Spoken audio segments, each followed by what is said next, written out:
पवित्र बाइबल का वचन पढ़े और सुने जाने पर प्रभु यीशु मसीह आपको और आपके परिवार को आशीष दे। पवित्र बाइबल मरकुस की पुस्तक का 4 अध्याय वचन 1 से 41 यह कहता है। वचन 1 वह फिर झील के किनारे उपदेश देने लगा और ऐसी बड़ी भीड़ उसके पास इकट्ठी हो गई कि वह झील में एक नाव पर चढ़कर बैठ गया और सारी भीड़ भूमि पर झील के किनारे खड़ी रही।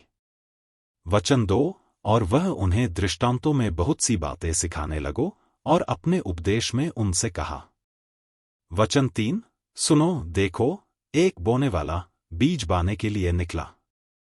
वचन 4 और बोते समय कुछ तो मार्ग के किनारे गिरा और पक्षियों ने आकर उसे चुग लिया। वचन 5 और कुछ पथरीली भूमि पर गिरा जहां उसको बहुत मिट्टी न मिली और गहरी मिट्टी न मिलने के कारण जल्द उग आया। वचन 6 और जब सूर्य निकला तो जल गया और जड़ न पकड़ने के कारण सूख गया। वचन 7 और कुछ तो झाड़ियों में गिरा और झाड़ियों ने बढ़कर उसे दबा लिया और वह फल न लाया।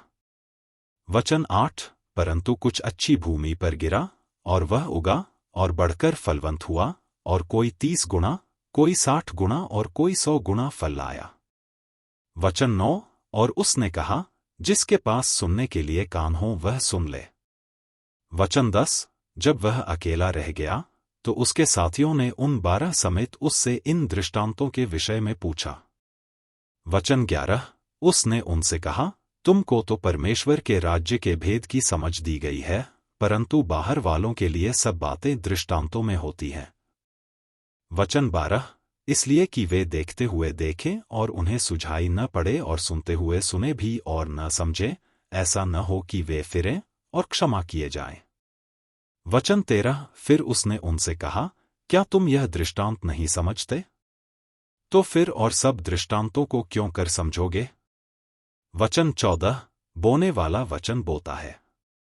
वचन 15 जो मार्ग के किनारे के हैं जहां वचन बोया जाता है, ये वे हैं कि जब उन्होंने सुना तो शैतान तुरंत आकर वचन को जो उनमें बोया गया था उठा ले जाता है।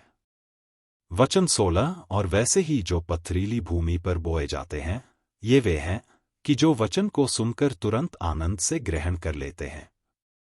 वचन 17 परंतु अपने भीतर जड़ न रखने के कारण वे थोड़े ही दिनों के लिए रहते हैं, इसके बाद जब वचन के कारण उन पर क्लेश या उपद्रव होता है तो वे तुरंत ठोकर खाते हैं। वचन 18 और जो झाड़ियों में बोए गए ये वे हैं जिन्होंने वचन सुना। वचन 19 और संसार की चिंता और धन का धोखा और वस्तुओं का लोभ उनमें समाकर वचन को दबा देता है और वह निष्फल रह जाता है। वचन 20 और जो अच्छी भूमि में बोए गए ये वे हैं जो वचन सुनकर ग्रहण करते और फल लाते हैं, कोई 30 गुना, कोई 60 गुना और कोई 100 गुना। वचन 21 और उसने उनसे कहा, क्या दिए को इसलिए लाते हैं कि पैमाने या खाट के नीचे रखा जाए? क्या इसलिए नहीं कि दीवट पर रखा जाए? वचन 22 क्योंकि कोई वस्तु छिपी नहीं परंतु इसलिए कि प्रकट हो जाए। वचन 23 और न कुछ गुप्त है पर इसलिए कि प्रकट हो जाए। यदि किसी के सुनने के कान हो तो सुन ले। वचन 24 फिर उसने उनसे कहा, चौकस रहो कि क्या सुनते हो। जिस नाप से तुम नापते हो उसी से तुम्हारे लिए भी नापा जाएगा और तुमको अधिक दिया जाएगा। वचन 25 क्योंकि जिसके पास है उसको दिया जाएगा, परंतु जिसके पास नहीं है उससे वह भी जो उसके पास है ले लिया जाएगा। वचन 26 फिर उसने कहा, परमेश्वर का राज्य ऐसा है जैसे कोई मनुष्य भूमि पर बीज छींटे। वचन 27 और रात को सोए और दिन को जागे और वह बीज ऐसे उगे और बढ़े कि वह ना जाने। वचन 28 पृथ्वी आप से आप फल लाती है, पहले अंकुर, तब बाल और तब बालों में तैयार दाना। वचन 29 परंतु जब दाना पक जाता है तब वह तुरंत हंसिया लगाता है क्योंकि कटनी आ पहुंची है। वचन 30 फिर उसने कहा, हम परमेश्वर के राज्य की उपमा किससे दें और किस दृष्टांत से उसका वर्णन करें? वचन 31 वह राई के दाने के समान है कि जब भूमि में बोया जाता है तो भूमि के सब बीजों से छोटा होता है। वचन 32 परंतु जब बोया गया तो उगकर सब साग पात से बड़ा हो जाता है और उसकी ऐसी बड़ी डालियां निकलती हैं कि आकाश के पक्षी उसकी छाया में बसेरा कर सकते हैं। वचन 33 और वह उन्हें इस प्रकार के बहुत से दृष्टांत दे देकर उनकी समझ के अनुसार वचन सुनाता था।